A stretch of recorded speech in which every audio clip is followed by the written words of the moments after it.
I begin with Sanju Verma right at top. Sanju Verma, two big things. Number one, half an hour before Prime Minister's first address to the nation, you have the President of America come out and openly suggest that it was America that mediated and it was because of America that there was a ceasefire, which India, of course, the MEA spokesperson has contradicted. Then yesterday you had the President of the United States again seeming to suggest the same and also hyphenate trade with it, saying he used trade to leverage this ceasefire. He also, and we'll play that in just a short while now, seemed to insinuate, and I think that's a big one, Sanju Verma, where he seemed to suggest that Pahalgam was a small issue. While we've had a strong rebuttal coming in from the spokesperson of the Ministry of External Affairs, one wonders, shouldn't this have warranted a senior person like the Prime Minister himself, or at least the Foreign Affairs Minister, to make a strong rebuttal? Should we have been firmer in our response? Preeti, first things first. Hats off to Prime Minister Narendra Modi.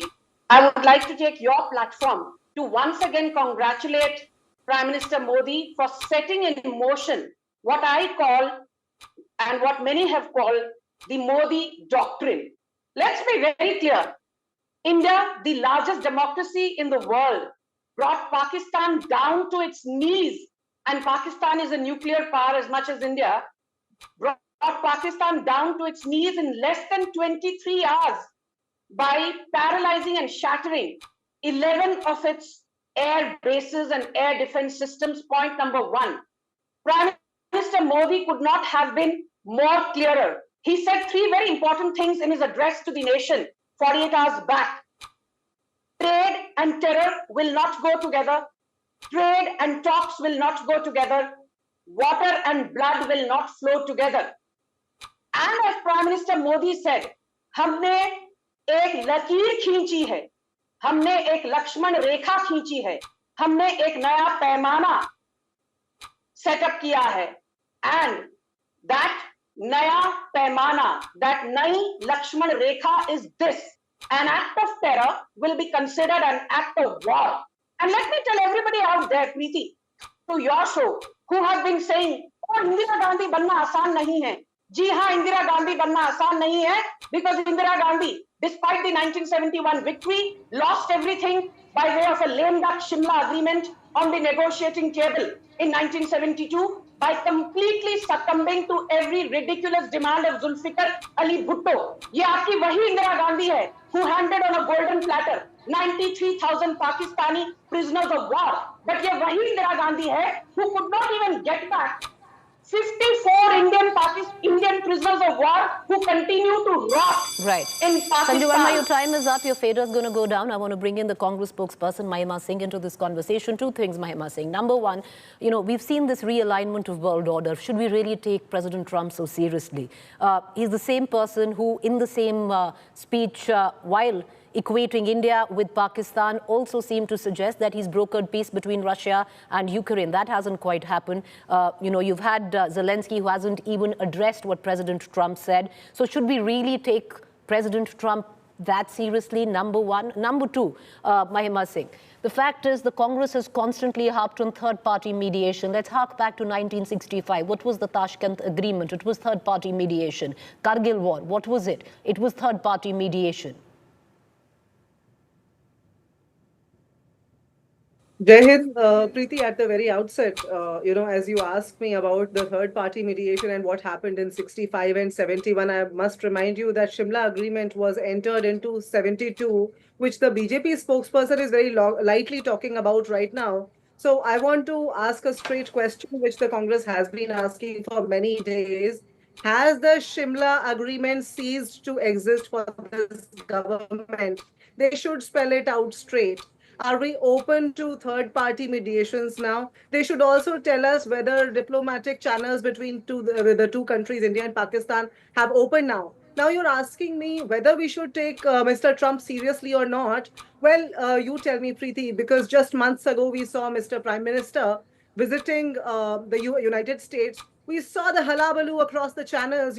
Trump is pulling the chair for Mr. Modi, although he refused to come out and receive him by himself, as he did many other prime ministers. We saw Indians being shackled and sent on US Army planes like criminals back to our country. Should we take Mr. Trump seriously or not, Preeti? So to the Prime Minister Modi, I want to say today, resounding the feelings that majority of Indians carry today for him and his government, in Irtiza Nishat's words, कुर्सी है तुम्हारी ये जनाजा तो नहीं है, कुछ कर नहीं सकते तो उतर क्यों नहीं जाते? Because you see, in the morning, the BJP handles tweet, याचना नहीं अब रण होगा. And by the evening, there is an arbitrary and absurd ceasefire that comes announced by Mr. Trump. 3:35, two countries speak, India and Pakistan speak. And at 5:30, we see Mr. Trump coming out. None of our defense minister, external affairs minister, prime minister, anybody from the government coming out. We want to ask it straight. Have they traded Sindoor? Have they traded Sindoor behind this ceasefire, which they even refuse to admit today? Okay. I want to cut across right now. In the studio with me is Karan Verma, author and political analyst. Karan Verma, the fact is you have the President Trump who announces the ceasefire. You have President Trump who, what India's entire diplomatic endeavor has been over decades to dehyphenate from Pakistan, equate India and Pakistan in the same breath. And then hyphenate trade to it, says he used trade to leverage. Right. In politics, in diplomacy, while one has to walk that fine rope, diplomatic rope, there is also optics where your own domestic audience is concerned. What is this messaging, many would suggest? So, Preeti, let's understand this. Donald Trump has been a trash talker. He's also gone on to say that Canada should become the 51st US state.